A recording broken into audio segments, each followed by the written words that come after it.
we got the first question of the day. Yeah, definitely. We must ask, Ira, who are you and what is it that you do?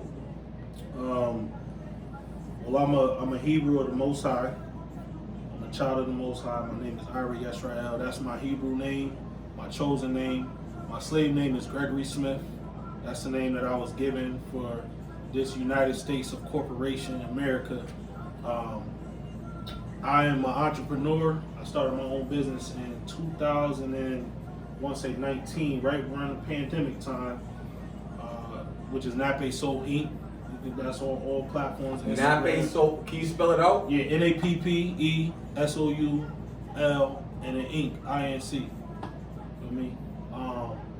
And that's a nonprofit that we started. My wife and I started to help people be self-sustainable, grow their own food, help people start their own businesses. We do a lot, man. We do a lot. We're working on some big projects right now. Really trying to develop an avenue to where we can take over the food distributing companies, or be leading in the food distributing companies. Mm-hmm. That's kind of like our main mission right now. I'm also a black belt.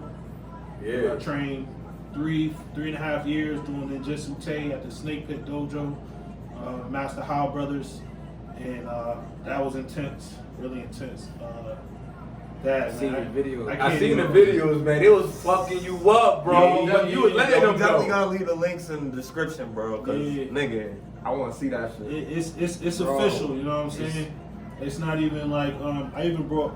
It's not no light shit. He talking about it like it's light, bro. This is my ninja weapon right here. That's the ninja weapon right there. It's called a black fist right here. Yo, can you do like a demonstration in the open a little later? Like, I mean, I'll do a little demonstration, but it's something simple. You know what I'm saying? That look like a that's really crazy. Damn. That like the shit the nigga was putting on niggas' heads and taking their heads off and this shit. Like, yeah. That's what I was thinking. So fucking nigga. Both ends will nigga come up on you, nigga. You got one of these shits. I done touched it. You heard that's like a lock in the side. To make sure that I done touched it. I'm in the system. God damn it. I have made sure. Your DNA all over this.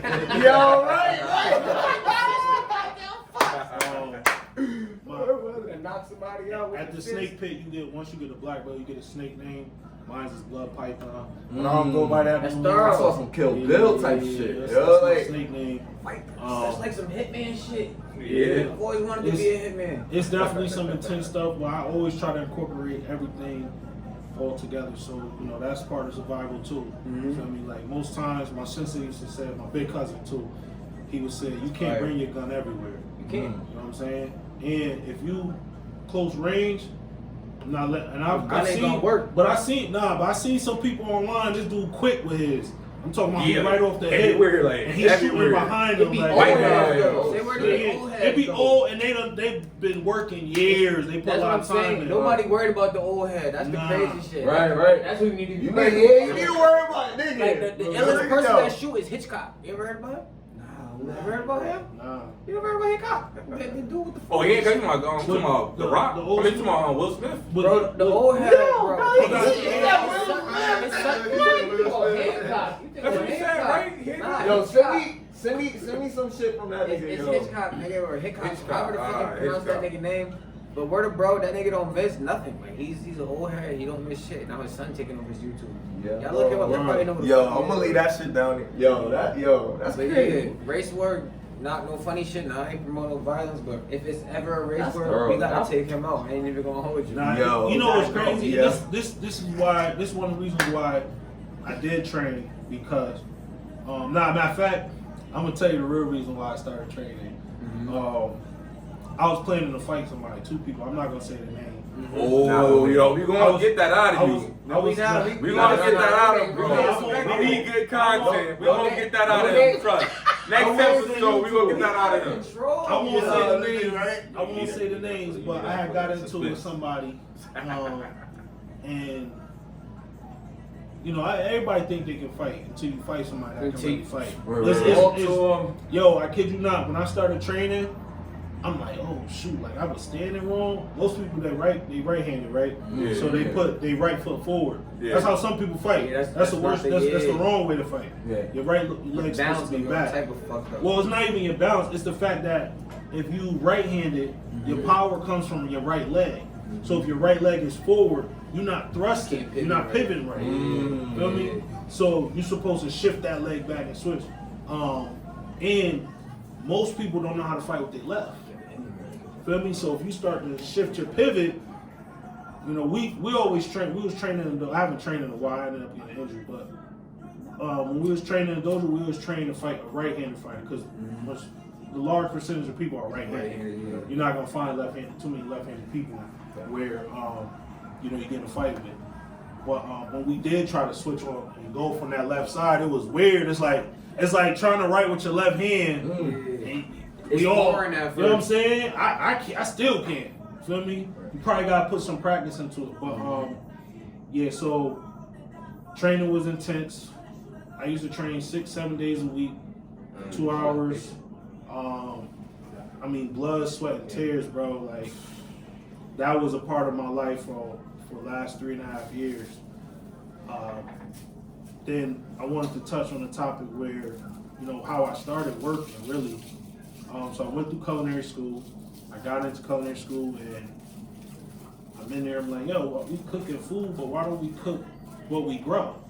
Right. So I reached out to I told my chef, and then shout out to Comcast, shout out to Eric Clemens.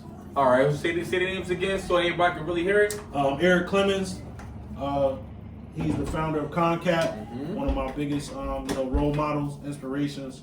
He really pushed me to be making a difference. You know what I'm saying? He really is in New Haven. But so I reached out to him to start the garden, and it took a couple weeks. The chef got the paperwork to go through, and he approved of it. So we started growing our own food right on that side. Yep. That's we initiated that. Recipes Taryn. She was Taryn Perry. She was one of the ones in my cohort that helped me get that garden going. And from that point on, I started learning about the food industry.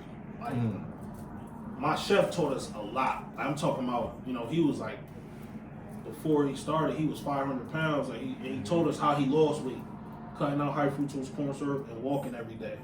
Like, he lost a lot of weight.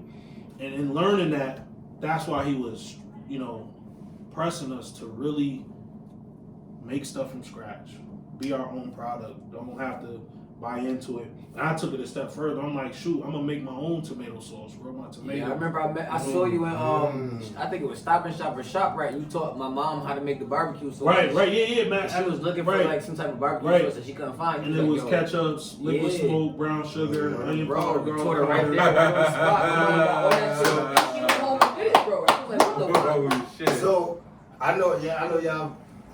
I knew y'all took him on some thorough shit. You get what I'm saying? I'm trying to tell you, this is a thorough nigga. Right. So, but if you check our messages, right? Scroll back how many years ago, nigga? What was I trying? I'm in his inbox, nigga. I'm like, yo, my nigga.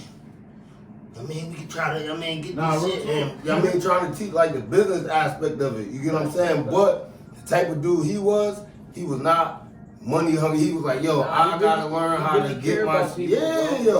Like, I gotta get it right first, and then you get what I'm saying. But the universe got a way of, you get what I'm saying, bringing shit full circle, man. Right. You get what I'm saying. So to you, good brother, you still going on a whole nother level. I'm pushing, man. I'm pushing, and it took me some time. Like even from that time when we talked, I was still figuring things out. And I think that was around the same time, like after I finished culinary school, I worked at the New Haven Lawn Club, learned a lot there. I mean, this is a place hundreds of years ago, black people couldn't even walk into. You know what I'm saying? Y'all know Honest Tea, the drink? I met the owner of that. He's worth billions of dollars, yo. I mean, I'm talking about, I'm a good old slave nigga. You know what some pork or something for ego, you know what I mean? That's just the mentality when you work at these types of places. So working at the New Haven Lawn Club showed me my worth because these people are rich people. You got it's like a $30,000 application fee. Just for the application? You gotta pay $30,000 just for the application. Just to play. That's just not even to play, that's just to try to sign up to play. You know, you talk about sports, you gotta pay $30,000 for tryouts. That's sick. Then if you don't get accepted, your $30,000 is gone. So this is what people paying. This is what we talking about, New Haven, Connecticut. Feel me? So I'm working there. I'm learning a lot. I'm just like, dang, like this not for me. And then after I left there, I started working for Grassroots Deli, which was the perfect location, the perfect job because I'm working for this dude named Miles. He's younger than me, but Miles is like big headed. He went to I forgot what culinary school, and you know this man is just like, yo, you know, let's like he basically let me run the place, but he not giving me the money. So now I'm like, bro, like, you know, we need some raises. I'm always the one to speak up. I was always on wherever I worked at. Nigga, I'm like, yo, I don't like how they treating us. Like, we need to rise up, man, you know. And people will be like, Squeaky will get the order. Nah, because he the only one with a black belt, goddammit. Say something you don't want, nigga. Trying to tell you, nigga, the president get that one for no reason. Shit. So I ended up speaking up at Grassroots, right? And this is all before the pandemic. And I'm like, yo, we need raises, man. He's like, nah, you know, he was making like $36 an hour, killing it, sitting in his office. We downstairs, slaving. He's pinning me up against another young brother, and me and him clashing. Then they were stealing tips. There was a bunch of stuff going on there, right? So around the same time, this is when I get into the story. Around the same time, somebody was at the congregation I was at, had connected me to who is my advisor today, Dawn Slade, Nuts About Health. That's my advisor, my mentor. And she say the name again so everybody could like Dawn Slade with Nuts About Health Inc. That's my advisor, my mentor, my spiritual mother. Like, she's always like encouraging me. I met her through her. She interviewed me on her show because she heard I grew food. She interviewed me on her show because she heard I grew food and everything, and I was trying to. And at the time I was doing it, I had linked up with LYPHr, which was Raven and Farmer D, right? And yo, when I tell you, I'm okay to talk about it now. We clashed, yo, because. Hold on, before you get into the story. I met them when they was pitching it through Collab. Okay. Yeah, so shout out to Collab too, man. Right. Are you familiar with Collab? No, So it's like, yo, so if you like you got a business idea or something, they have cohorts where if you you pitch them your idea, you send them an email, if you get accepted, after X amount of weeks, they give you like $1,000 funding money that you do whatever you want. But they set you up meetings and investors and all that. But if not, I definitely love the, you know what I'm saying? Yeah, I've never, we looking to get a lot of funding this year. I would appreciate that. So I worked with LYPHr for like about a couple months. And again, like it's all in my mouth that caused complications because they ended up doing an interview downtown at a radio show. And I felt like they didn't really promote the team. You know what I'm saying? And at the time, they had just got the team together. My brother Malcolm, I can't think of his last name. I met him through them, and he and I linked up. So when they did the interview, you know, they sent it around, they asked. I'm like, yo, you know, y'all was talking like and and, you know, you doing a lot of that. So it didn't sound like you knew exactly what you were talking about. Then I said, well, what about the team? Like, you didn't really mention the rest of everybody. Raven went off, yo. She didn't like that. So she's like going off. Farmer D was just kind of like chill. And he was he just like, oh, yeah, you know, indeed, you know what I'm saying? You know, you talk, right? Yeah, indeed, right? Facts, right? That's real shit. So, he recently, he didn't like openly apologize, but he kind of was just like, yo, man, that was a wild situation. Like I don't really even deal with that anymore anyway. But so I pulled out because they were gonna misuse funds, right? And if we getting these thousands of dollars, like I get it, money is you get it in your hand, it's like, dang, like, you know what I mean? But I'm like, if we gonna do this, let's really invest in the community. Let's really try to do what we said we're gonna do. So I kind of pulled back, you know what I mean? And I ended up talking to Genevieve, and I told her, like, I don't really support. No, I said, I'm no longer affiliated with LYPHr, but I still support the agricultural program, which is why it still went on. Mm-hmm. And we reached out to Clemens. Actually, I sent him a long email. Him, Steve Driffin, Gideon. I sent them all a long email saying, like, this is what we want to do. We want to do this for the kids. And Farmer D still, in my opinion, I get he was trying to teach the children business, but he wasn't really teaching them self-sustainability.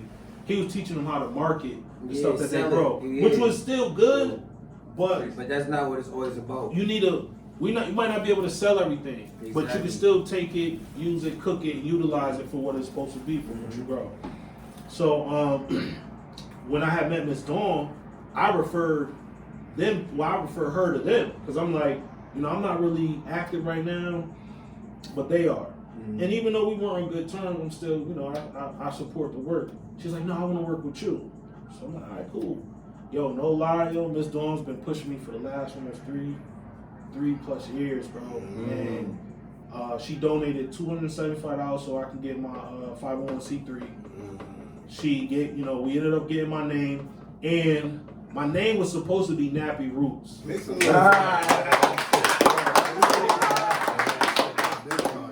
appreciate that. It was supposed to be Nappy Roots, right? Mm-hmm. He can contest to this. Skateboard Steve, ended up we were supposed to start a group, Nappy Roots, but I'm thinking, Nappy Roots, not like the music group, but in a sense, we create this group of people just doing, raw stuff from the root up, right? Mm-hmm. He wanted to do it more, I can't really think of the term, but his was more of like a group of, him cooking and stuff like that. And it was some controversy between the name where I'm like, I'm about to just go pay for it and I'm gonna just take the name, but I'm like, nah, I don't really want to cause bad blood. Mm-hmm. Steve is my boy, So what I ended up doing was, I said, well, I still got soul, so I said Nappe Soul, right? And Nappe is not even this texture. Mm-hmm. Nappe is a cooking term for a consistency of sauce. Mm-hmm. So when you make a sauce and you dip your spoon in the sauce, you take it out, if you're able to draw a line down the spoon, that's your Nappe. It's a thick, it's a nice consistency. So my chef was like, we all making sauces, and my chef go, oh yeah, this is Nappe. And at the time my hair was this long, I'm like, nah, this is Nappe. Everybody started laughing, and they like, we gonna call you Chef Nappe then, so the name kind of stuck. And then I'm like, yo, I'm gonna do Nappe Roots then, feel me? So that's when it originated. Nice. So then for years I'm telling Steve, I'm like, bro, go get that name copyright, bro. Right, you don't want nobody to take that. Because that's fire. Feel me? If you look up Nappe Soul, any tag, I'm popping up on everything. Nobody else popping up. Nobody else popping up. So, Miss Dawn. Hold on, we Googling it right now, nigga. Googling it right now, nigga. Stop playing with my fucking boy, my wife just said it. She was like, man, we don't Google. So if you Google Nappe Soul, I'm popping up. It's the first thing popping up. I want the viewers to see my little ass. Zoom in with your real talk. Yo. Nappe. Nappe and then Soul. We're gonna pop up. We probably the first few. And we got articles with Independent, New Haven Independent. We just got that last week. Could I please read? Hold on. After that, we're gonna take a. Could I read what's on the internet? Hell yeah. Nappe Soul Incorporated. Okay. Nappe Soul Inc., a nonprofit 501c3 organization located in New Haven, Connecticut. Okay. Mission to help at-risk youth, and then ... Hold on, I got bad service in here. But that's you. Right. Yeah. Facts, God. So we'll be back. Cut off, boom. So we gotta smoke some weed, nigga. I'm trying to smoke some weed. This nigga. I've been passing the bud back. Yo, the first time I got it, had to sniff the air, nigga. I said, you want this, nigga? That nigga said, don't look at me. I'm high. What's the first